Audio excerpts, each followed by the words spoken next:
everybody. I hope y'all are doing well. Rebecca here. Today is 12/6/2025. The time is 4:40 p.m. Eastern Standard Time. Have y'all looking at USGS, and we can see that a 7.0 has occurred in Yucatan, which is the Yukon territory of Canada, which is up here.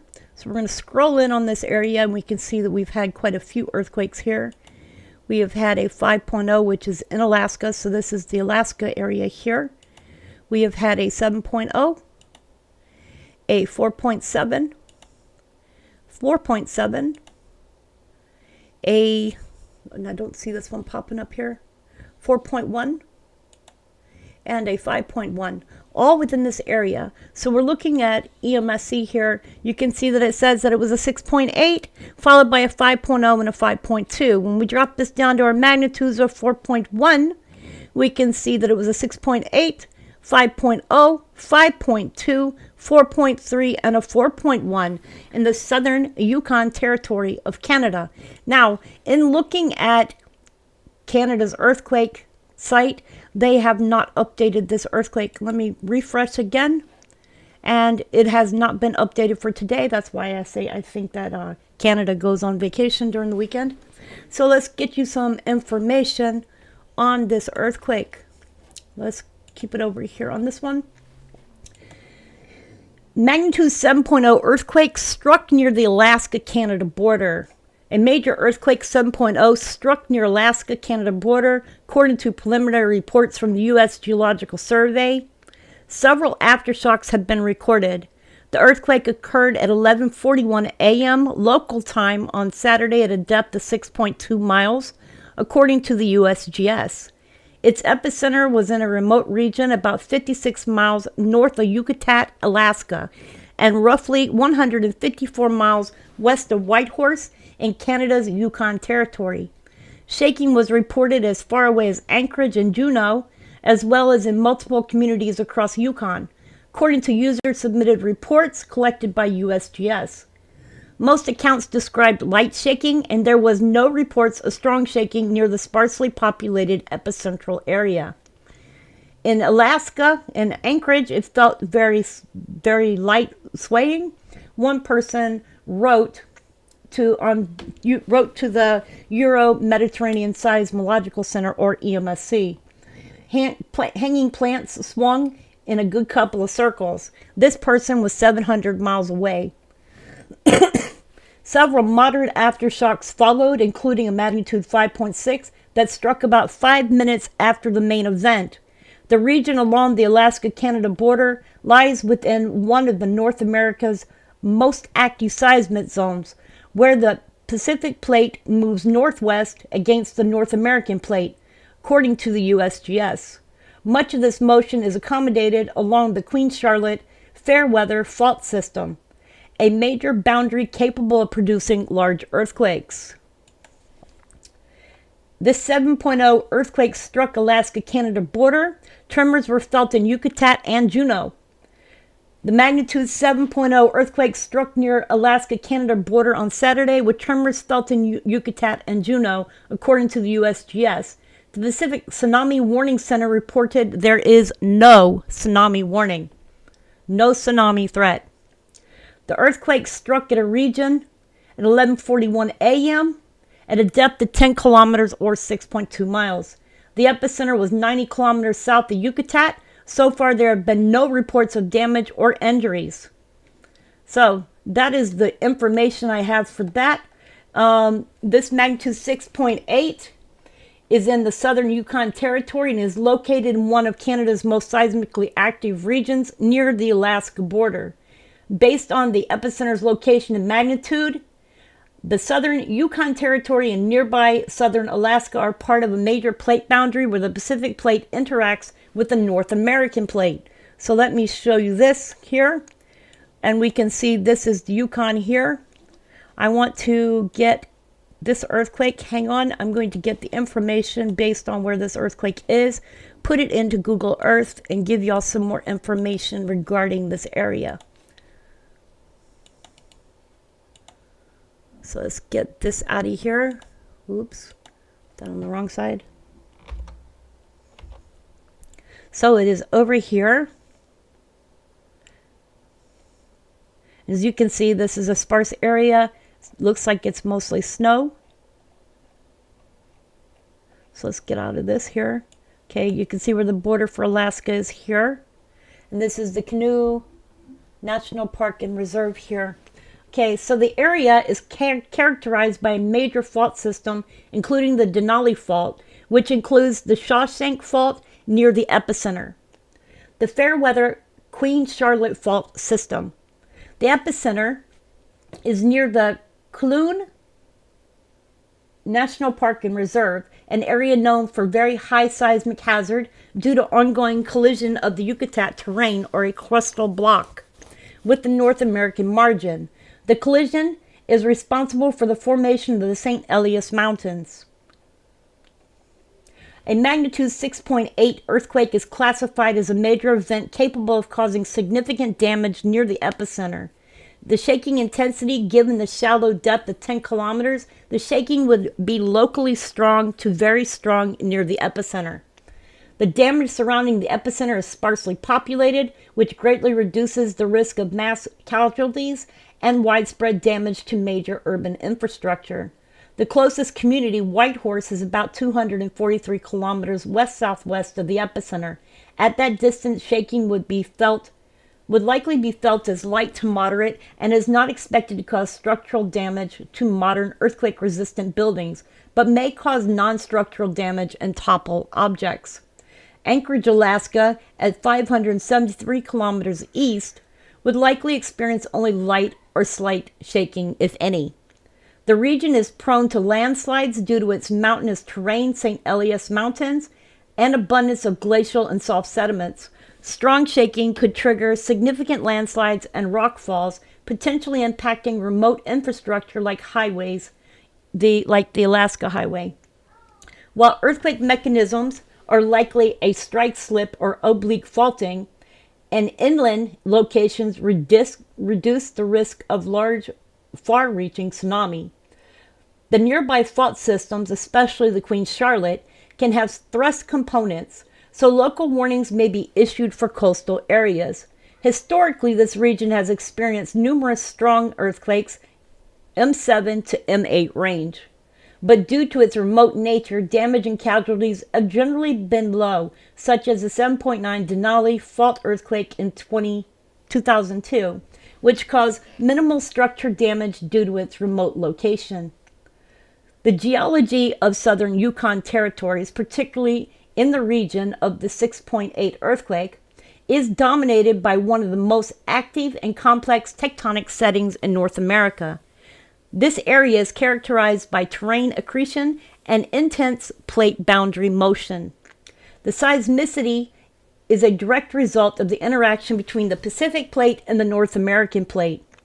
The Pacific Plate is moving generally northwestward relative to the North American Plate.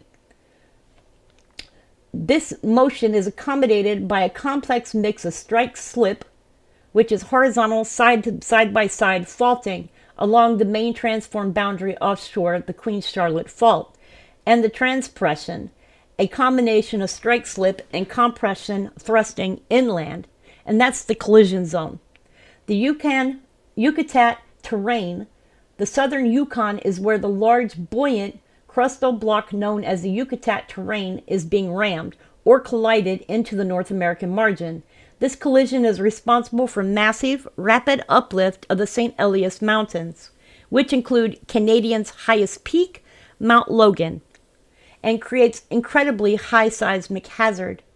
The major faults in the system, the earthquakes occurred within or very near a major network of active northwest-southeast trending faults. The Denali Fault System, which is one of North America's largest and most active strike-slip fault systems, stretches over 2,000 kilometers. The 6.8 earthquake is likely associated with the segment of this system. Shawshank Fault is a major fault, is part of the Denali system and is located nearby, forming the western edge of the Shawshank Trench. Shawak Trench, a prominent valley feature. The Fairweather Queen Charlotte Fault System, although largely offshore to the south, this forces from the major transform fault boundary propagate inland and contribute significant stress to the interior crustal faults. The crust in this region is a patchwork of different crustal blocks or terrains that have been sutured into North American continent over geologic time. Accredited terrains are much of the bedrock consist of the Wrangella terrain, which is made up of late Paleozoic to late Jurassic volcanic and sedimentary rocks, including extensive flood basalts like Nicolai Formation. The current rapid uplift and spectacular relief of the St. Elias Mountains are geologically very young, driven by the ongoing collision. The landscape is heavily modified by repeated Pleistocene glaciations. Deep valleys are filled with thick layers of superficial deposits like glaciofluvial sands and gravels, loess, which is windblown silt, and lacustrine silts from ancient lakes. These softer, unconsolidated materials are prone to amplified shaking and landslides during an earthquake, which is an important secondary hazard in the region.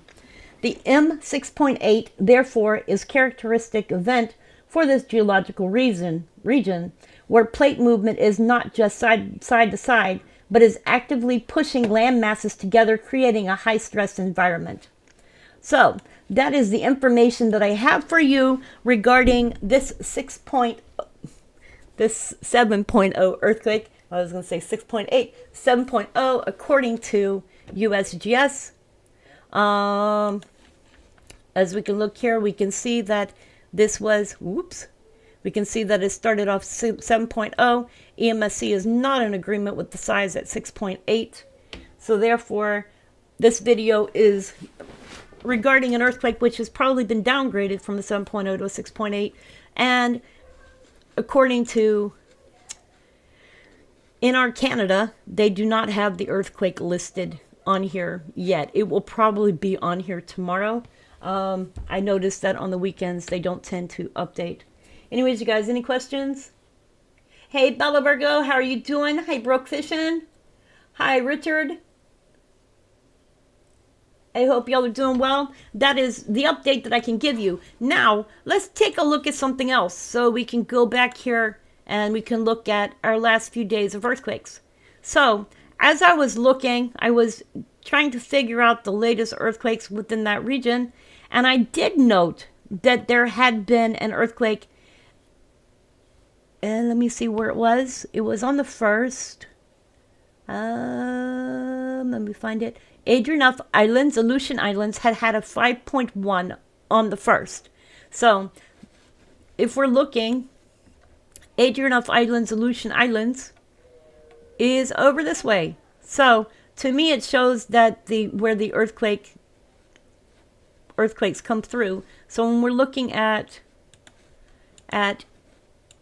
here, as you can see, you get the earthquakes that come through. They come through down through this way. You get them that come down through this way and through this way. And our earthquake for Yukon territories just shows how they stretch out. Anyways, you guys, hey, George Mitchell, how are you doing? I hope y'all enjoyed this quick update. I'm not going to hang around long. It is a Saturday, and I don't tend to do videos on Saturday. Hey, chicken, how are you doing?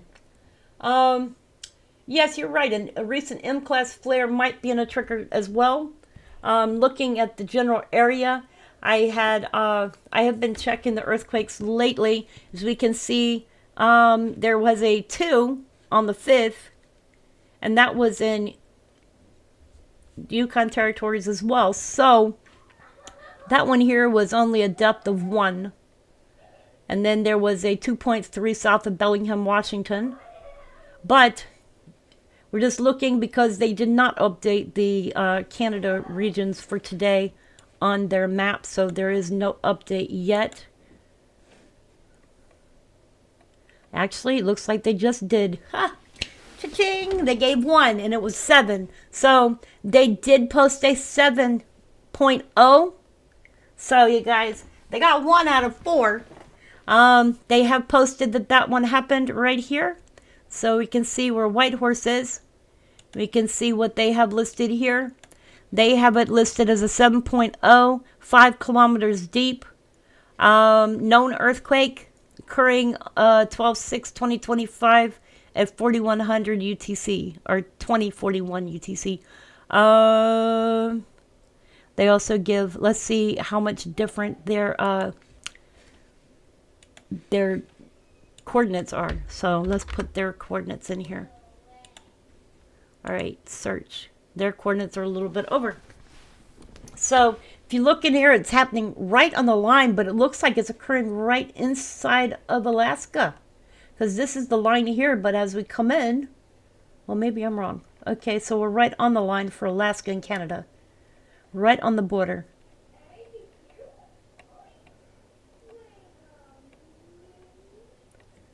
And then this is Yucatan down here, and I was looking for Whitehorse. Whitehorse is over here.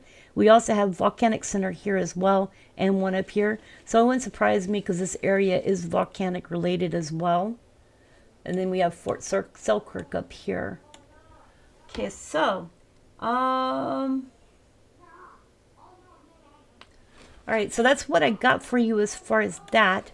Just taking my day off, enjoying a day off, and got calls from my friends telling me there's been a 7.0, you need to get online, you need to check it out, da, da, da, da. And I'm like, oh my goodness. So the reason I waited longer was so that I could get more information to give you guys, instead of just jumping on and not having enough information to tell y'all.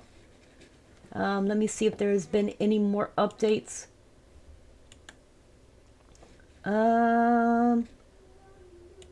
Okay, let's see here. There's a powerful magnitude 7.0 earthquake struck in a remote area near the border between Alaska and Canada territory of Yukon on Saturday. No tsunami. A powerful magnitude 7.0 earthquake struck in a remote area near the border between Alaska and Canada territories on Yukon on Saturday. There was no tsunami warning, and there were no immediate reports of damage or injury. The U.S. Geological Survey said it struck about 230 miles northwest of Juneau, Alaska, and 155 miles west of Whitehorse, Yukon. The Whitehorse Royal Canadian Mounted Police Sergeant Callista McLeod said that the detachment received 2 911 calls about the earthquake. It was definitely felt. McLeod said there was a lot of people on social media, people felt it. She said there were no reports of damage or injury. The quake was also about 56 miles from Yucatan, Alaska, which the USGS said had a population of 662. It struck at a depth of 6 miles or 10 kilometers and was followed by multiple smaller earth aftershocks. Well, I was going to say earth shocks. Okay, so that's what I got for this one. Let's see if I got anything else. That was the newest information that I can give you. All right, you guys. So that is the end of the update for Canada. Please share the video. Let people know that there was an update regarding the Canada earthquake. Gave as much information as I can. And I appreciate you all being here, for checking in, and for being a part of the live stream. Anyways, you guys, when I can, I will do updates by live stream, and then videos as secondary. But it was important to get on here and let people know that everything is okay, that it is being caused by faults. Anyways, you guys, I love you. Please remember to tell someone you love them. Tomorrow's never promised, and make each day an adventure. Chicken Little says so. Nice to see you. Hope that you come back soon. George Mitchell, Bella Virgo. Nightbot doing his job today. Rich Quake. Broke Fishing. All of y'all, thank you for being here. All right, you guys, I love you, and I'll see you all on the next live stream or video. I was thinking to do a live stream after this live stream, so hang around and I will probably be live again. All right, you guys, love you.